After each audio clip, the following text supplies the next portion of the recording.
ഇന്ന് കോൺഗ്രസിന്റെ ബാക്കിയുള്ള സ്ഥാനാർത്ഥി പട്ടിക പ്രഖ്യാപിക്കും. നിങ്ങൾ പറയുന്ന പോലെ ഒരു പ്രശ്നവും ഇതിനകത്ത് കോൺഗ്രസിന്റെ സ്ഥാനാർത്ഥി നിർണയത്തിലില്ല. പക്ഷെ ഞങ്ങൾക്ക് ചില പ്രൊസീജിയറുണ്ട്. ഞങ്ങളൊരു കേരള പാർട്ടിയല്ല, ദേശീയ പാർട്ടിയാണ്. കേരള CPM-നെ പോലൊരു കേരള പാർട്ടി ആയിരുന്നെങ്കിൽ ഞങ്ങൾക്ക് ഇവിടെ തീരുമാനിക്കാമായിരുന്നു. പക്ഷെ ഞങ്ങൾ ദേശീയ തലത്തിലൊരു പാർട്ടി ആയതുകൊണ്ട് അതിൻ്റെതായ നടപടിക്രമങ്ങളുണ്ട്. സ്ക്രീനിംഗ് കമ്മിറ്റിയുണ്ട്, CEC ഉണ്ട്. അത് ആ നടപടിക്രമങ്ങൾ ഞങ്ങൾക്ക് പാലിച്ചാൽ മതിയാവും. അപ്പൊ അതുകൊണ്ടാണ് 1-2 ദിവസം. പിന്നെ ഇത്രയും പെട്ടെന്ന് ഈ സമയം വളരെ കുറവാണ്. 1970-ൽ ഇങ്ങനൊരു തെരഞ്ഞെടുപ്പ് നടന്ന് ഒഴിച്ചാൽ ഒരു കാലത്തും ഇത്തരം ചെറിയൊരു കാലയളവിൽ തെരഞ്ഞെടുപ്പ് ഉണ്ടായിട്ടില്ല. ഇപ്പൊ തന്നെ നോമിനേഷൻ കൊടുക്കാൻ വേണ്ടി ഫോം പോലും കിട്ടുന്നില്ല. അപ്പൊ അതുകൊണ്ടാണ് പെട്ടെന്ന് സ്ഥാനാർത്ഥികളെ തീരുമാനിക്കാനുണ്ടായ ചെറിയ കാലതാമസമുണ്ട്. അത് അധികം ദിവസങ്ങളോ മണിക്കൂറുകളോ ഒന്നും വൈകിട്ടില്ല. ഏതായാലും ഇന്നത്തോടുകൂടി ഞങ്ങളുടെ സ്ഥാനാർത്ഥി ഇഷ്ടപ്പെടുത്തുക. പാർട്ടിക്കകത്ത് ഒരു പ്രശ്നവുമില്ല. ഈ ഗവൺമെന്റിനെതിരായ ശക്തമായ ജനവികാരം നമുക്ക് എല്ലായിടത്തും കാണാം. ശ്രീ രാഹുൽ ഗാന്ധി വന്ന് പ്രഖ്യാപിച്ച 5 ഇന്ദിരാ ഗ്യാരണ്ടികൾ ജനങ്ങളിൽ വലിയ പ്രതീക്ഷ നടത്തിയിട്ടുണ്ട്. ഞങ്ങൾ വീടാന്തരം ആ ഗ്യാരണ്ടി കാർഡുകൾ നൽകാനുള്ള നടപടി ആരംഭിക്കുകയാണ് നാളെ മുതൽ. അപ്പോൾ വളരെ സജീവമായ എല്ലാ പ്രവർത്തകരും നേതാക്കളും ഒറ്റക്കെട്ടായി ഒരു മനസ്സോടെ തെരഞ്ഞെടുപ്പ് രംഗത്തേക്ക് നാളെ മുതൽ ഇറങ്ങുകയാണ്. അപ്പോൾ UDF-ന്റെ വിജയം സുനിശ്ചിതമാണ്. ആ സുനിശ്ചിതമായ വിജയത്തെ കണ്ടുകൊണ്ടാണ് ഇടതുമുന്നണിയും അവർക്ക് ബന്ധമുള്ള മാധ്യമങ്ങളും ഇത്തരം പ്രകടനങ്ങളൊക്കെ അയച്ചുകൊടുക്കുന്നത്. യഥാർത്ഥത്തിലെ പ്രശ്നം CPM-ലാണ്. അതാരും കാണുന്നില്ല. CPM-നകത്ത് ഇതുപോലെ ഒരു കലഹം ഉണ്ടായ കാലം ഉണ്ടായിട്ടുണ്ടോ? എത്ര നേതാക്കളാണ് ഇപ്പോൾ പുറത്തു വരുന്നത്?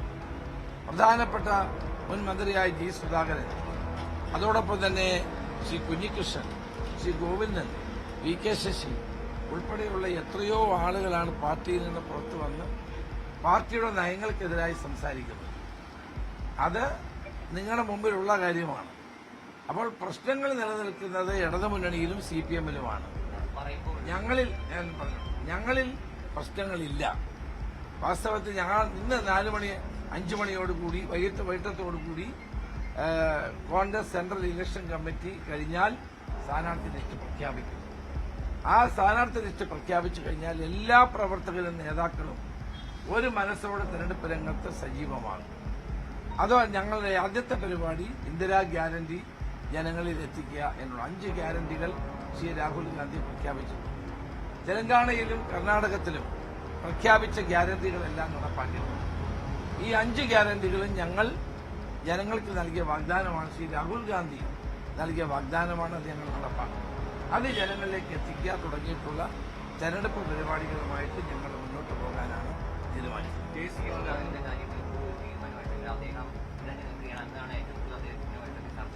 ഞാൻ ഇന്നലെ അദ്ദേഹവുമായിട്ട് വളരെ വിശദമായി സംസാരിച്ചു. അദ്ദേഹത്തിന് തെരഞ്ഞെടുപ്പിൽ മത്സരിച്ചാൽ കൊള്ളാമെന്നുള്ള ആഗ്രഹമുണ്ട്.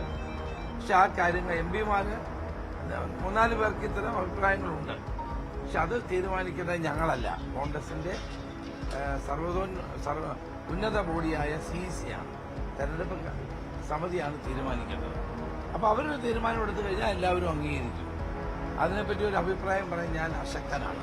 പാർട്ടിയുടെ സെൻട്രൽ ഇലക്ഷൻ കമ്മിറ്റിയാണ് ഈ കാര്യത്തിൽ തീരുമാനം എടുക്കുന്നത്. ഒന്നുമില്ല. നിങ്ങൾക്കാർക്ക് സുധാകരനെ അറിയാത്തത് കൊണ്ടാണ്. സുധാകരൻ ഏറ്റവും വലുത് പാർട്ടിയാണ്. പാർട്ടിയാണ് അദ്ദേഹത്തെ എന്നും പാർട്ടിക്ക് വേണ്ടിയിട്ടാണ് അദ്ദേഹത്തെ ജീവിച്ചിട്ടുള്ളത്. അപ്പൊ അതുകൊണ്ട് ഇപ്പൊ അദ്ദേഹം MP-യാണ്. MP-മാര് അസംബ്ലിയിൽ നിൽക്കണമോ എന്നുള്ളത് ഒരു പോളിസി ക്വസ്റ്റ്യനാണ്. ആ പോളിസി ക്വസ്റ്റ്യൻ തീരുമാനിക്കേണ്ടത് കോൺഗ്രസ് ഇലക്ഷൻ സമിതിയാണ്, കേന്ദ്ര ഇലക്ഷൻ സമിതിയാണ്. അപ്പൊ ആ സമിതി പ്രഖ്യാപിച്ചു കഴിഞ്ഞാൽ എല്ലാവരും അത് അംഗീകരിച്ച് മുന്നോട്ട് പോകും.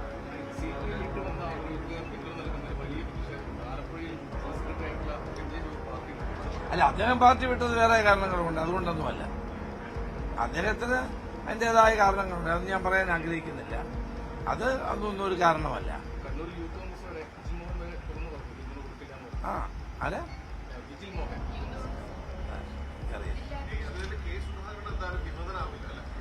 ആരും ഈ പാർട്ടിയിൽ വിമതരാകാൻ പോകുന്നില്ല. കഴിഞ്ഞ 10 വർഷം കേരള ജനത അനുഭവിച്ച പ്രയാസങ്ങൾ എല്ലാവർക്കും അറിയാം. ഒരു ഭരണമാറ്റത്തിന്റെ അന്തരീക്ഷം കേരളത്തിലുണ്ട്.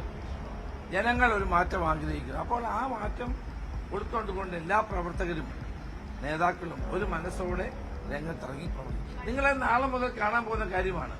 കോൺഗ്രസിനകത്ത് അത്ര യാതൊരു അഭിപ്രായ വ്യത്യാസമോ വളരെ തർക്കങ്ങളോ ഇല്ല. അതാണ് സത്യം. തർക്കങ്ങൾ മുഴുവൻ അപ്പുറത്താണ്. അവരാണിപ്പോ തകർച്ചയെ നേരിടുന്നത്. ഇപ്പോൾ മുഖ്യമന്ത്രി പ്രകടിപ്പിക്കുന്നത് പരാജിതന്റെ കപട ആത്മവിശ്വാസം മാത്രമാണ്.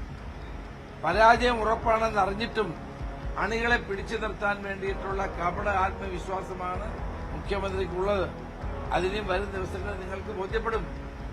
യു ഡി എഫിന്റെ സീറ്റ് വിഭജനം പൂർത്തിയായി. ഒരു തർക്കവുമില്ല. ഉണ്ടോ? ഏതെങ്കിലും തർക്കമുണ്ടോ? ഏതെങ്കിലും ഘടകകക്ഷിക്ക് തർക്കമുണ്ടോ? ഇല്ലല്ലോ. അതുപോലെ കോൺഗ്രസിന്റെയും സ്ഥാനാർത്ഥി നിർണയം പൂർത്തിയാകും. ഒരു തർക്കവും ഉണ്ടാവില്ല. ഇന്നലെ തന്നെ മുസ്ലിം ലീഗ് അവരുടെ സീറ്റുകൾ പ്രഖ്യാപിച്ചു. കേരള കോൺഗ്രസ് പ്രഖ്യാപിച്ചു. RSP പ്രഖ്യാപിച്ചു. മറ്റ് കക്ഷികൾ മണി സി കാപ്പന്റെ പാർട്ടി പ്രഖ്യാപിച്ചു. അതോടൊപ്പം തന്നെ കേരള കോൺഗ്രസ് ജേക്കബ് അവരുടെ സ്ഥാനാർത്ഥിയെ പ്രഖ്യാപിച്ചു. എല്ലാവരും പ്രഖ്യാപിച്ചു. UDF ഒരു കലഹവുമില്ലല്ലോ. അപ്പോൾ ഇത് കലഹമുണ്ടെന്ന് വരുത്തി തീർക്കാനുള്ള ഒരു ബോധപൂർവമായ നീക്കമാണ്.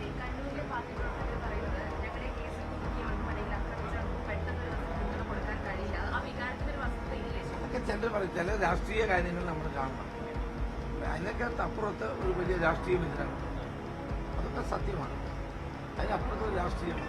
ആ രാഷ്ട്രീയം എല്ലാവരും ഉൾക്കൊള്ളും. അതുകൊണ്ട് ഞങ്ങൾ കാര്യങ്ങൾ പറഞ്ഞ് മനസ്സിലാക്കിയാൽ അവർക്ക് ബോധ്യപ്പെടും.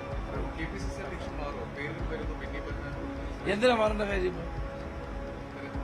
ആകെ 11 ദിവസമേ ഉള്ളൂ. പിന്നെ ഇവിടെ ഇപ്പൊ മാറുന്ന കാര്യം എന്താ?